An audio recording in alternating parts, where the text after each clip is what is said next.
Көрсетімнің демеушісі триллионер суы. Судың сатуынан келетін барлық табыстар Umma.ru сайтының қамтама етуіне жолдалады. Elhamdülillah ve salatu ve selamu ala seyyidina Muhammed.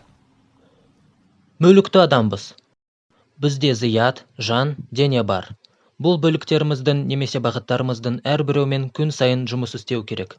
Бұл ашылған, бөлек, үлкен тақырыптар, оның ішінде триллионер тақырыптамасында. Денені бізге күш пен энергия беретін уақытылы тамақтанумен сүйемелдеу қажет. Бұл туралы көп айтуға болады.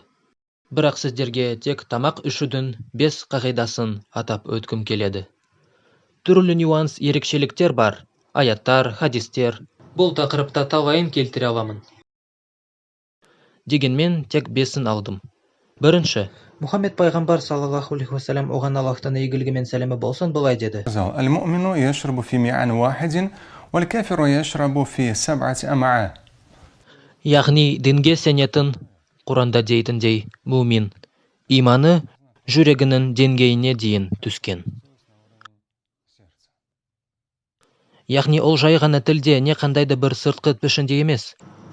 Жоқ. Ең алдымен, және ең маңыздысы, жүректің деңгейінде. Яғни дәл сол кезде адамның өмірге, істеріне, неге ұмтылатынына деген көзқарасы саналырақ бола бастайды. Міне, осында дейді, дінге сенетін адам, мумин, бір ішегімен, кәпір болса, 7 ішегімен жейді, я ішеді. Өте маңызды. Қазіргі мұсылман үшін өте өзекті. Себебі мұсылман арасында май басу деген науқас өте таралған. Адамдар өздерін бұл жағдайға келтіреді. Әсіресе қолдарына ақша өткен кезде немесе сол түгіл басқа да нәрселер. Кедей адамдар да бұған қатты шалдыға алады. Өйткені олар көп ұн өнімін жейді және аз қозғалады. Яғни пайғамбардың анық тұжырымдағаны бірінші қағида, мумин бір ішегімен, кәпір болса 7 ішегімен жейді. Сіздерді неге шақырамын, түсінесіздер деп үміттенемін. Екінші, ұзын хадис, бірақ үзіндісі. Тамақ ішудің қағидалары тұрғысынан. فثلث لطعامه وثلث لشرابه وثلث لنفسه. Адамға энергия қажет, өмір энергиясы. Ағза оны ұйқыдан, ауадан, қозғалыстан, белсенділіктен, жақсы болымды эмоциялардан түгіл, оған қоса жақсы, саулыққа пайдалы, уақытында ішілетін тамақтан алады. Бірақ қай мөлшерде? Сахих шын хадисте бұлай деген. 3-тен бірі, яғни асқазанның, 3-тен бірі ас үшін, 3-тен бірі сусын үшін, және 3-тен бірі لنفسه. тыныс ала алу үшін. Оған қоса заманауи ғылымның деуінше тойғанымыз сигнал 20 минут кеш келеді. Осы 20 минут ішінде әсіресе жылдам жеуге үйренгендер үшін артық тамақтану үдерісі бола алады. Ішіне ауырлату және ұйқышылдық кіреді. Мұсылман мәдениеті тұрғысындағы екінші қағида осындай. 3-тен бірі ас, тамақ, 3-тен бірі сусын, 3-тен бірі оңай түрде тыныс ала алу үшін. Дастарқан басынан тұрып, жақсы және кәсіби істерге толы болатын, белсенді өмірді сүруді жалғастыру үшін. Кәсіби делінген кәсіп қойлықтың және өз ісінді істей білуінің тұрғысынан. Қазіргі таңда бұндайлардың саны өте аз. Тым көп алаңдатыламыз. Үшінші. ما عاب رسول الله صلى الله عليه وسلم طعاما قط كان إذا اشتهى شيئا أكله وإن كرهه تركه. Бүгін Әл-Бухаридің, Мүслімнің хадисі. Алдыңғысы өте шын, бұл да сахих шын хадис. Үшінші қағида, ол өте маңызды. Асты ешқашан жамандамау.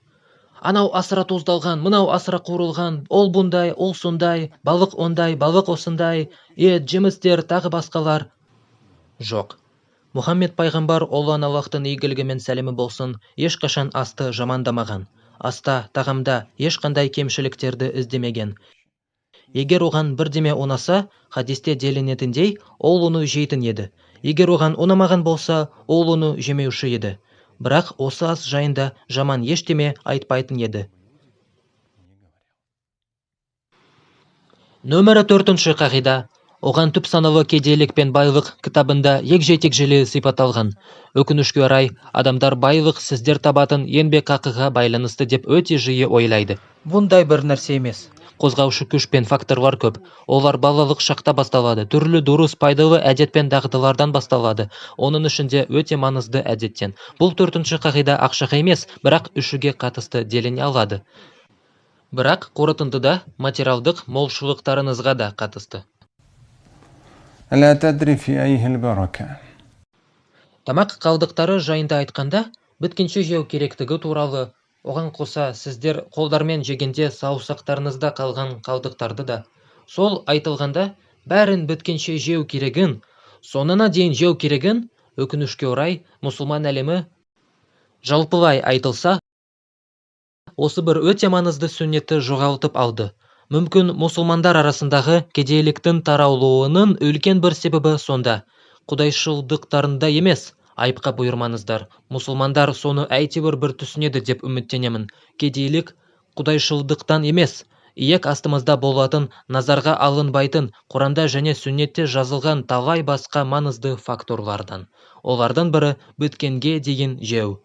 Міне, Мұхаммед пайғамбар былай деген: Аллахтың берекесінің асының қалдықтарының қай жерінде, бұл қалдықтардың қайсыларында табылатынын біле алмайсың. Бәрекет. Қалдықтардың қай жерінде қорытындыда сенің материалдық баюына да жеткізетін Аллахтың берекесінің табылатынын. Өкінішке орай, адамдар материалдық молшылықтары қанша екені маңызды емес. Осы өте маңызды қағиданы, бұл сүннетті елемейді. Соңына дейін жеу. Бірақ та алдыңғы қағидаларды ескере, артық жемеу. Бүгінге осы видеодағы соңғысы, 5-шісі. Тіс тазалау. Мүмкін болғанша жиі. Мұхаммед пайғамбар саллаллаху алейхи уассалям бұл жағынан көп түрлі өте маңызды хадистерді айтып едім. Түнде оянып, ол тістерін тазалаған. Үйге келгенде ол ең алдымен тістерін тазалаушы еді. Шын хадисте сол айтылады. Оған қоса Мұхаммед пайғамбар былай деген: لولا أن أشق على أمتي لأمرتهم بالسواك عند كل وضوء. Бұл адамдар үшін қиын болатынына деп ойлағаным болмаса еді.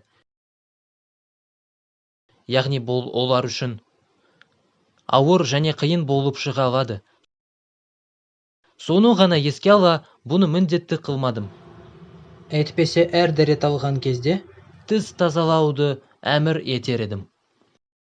Әдетте күнде, тәулікте шамасы 5 рет дәрет аласың, 5 рет тіс тазалау. Түнде ояндың ба, тістеріңді тазала. Үйге келдің бе, тістеріңді тазала. Тамақтан кейін тістеріңді тазала. Шамасы 15-20 минуттан кейін тіс тазалау деседі. Иә, тамақтан кейін эмаль біраз қалпына келтірсін деп. Дереу бірден тамақтан кейін ауыз шаюға болады. Тіс тазалау бұл өте маңызды.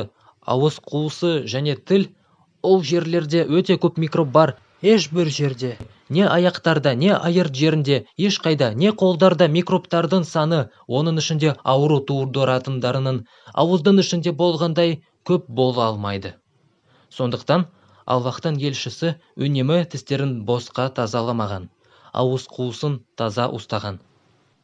Оған қоса соны айтқан. Әл-Бухаридің хадисі. السواك مطهرة للفم مرضاة للرب. Яғни сыуак бір уақытта әрі шөткенін, әрі пастаның ісін атқаратын, немесе орнын басатын мынандай шыбық. Сыуагыңыз жоқ болса, мәселе емес. Шөтке, фурша және пастаны мәжүн қолданыңыздар. Алайда дұрыс тазалау керек, өтініш. Жоғардан төмен, төменнен жоғары. Иә, эмальді өшіретіндеріңіз болмасын деп тым ағартатын заттарды қолданбаңыздар. Бұл нюанстарды тіс дәрігерлеріңізден сұраңыздар. Әсіресе сіз тәтті жеген кезде, қазіргі таңда практикалық тұрғыдан талай затта қолданылатын пальма майы ажырамай, тістерде қалады және тістеріңізді шірітіп жібереді. Сондықтан тазалау өте маңызды. Оның үстіне мынау хадис еске алынса, тіс тазалау ауыз қуысының тазалығы مرضاة للرب. Бұл Аллахтың, Құдайдың, Тәңірдің сіздерге разылығына себеп болады. 5 қағида. Іске сәт және ас болсын. والحمد لله رب العالمين.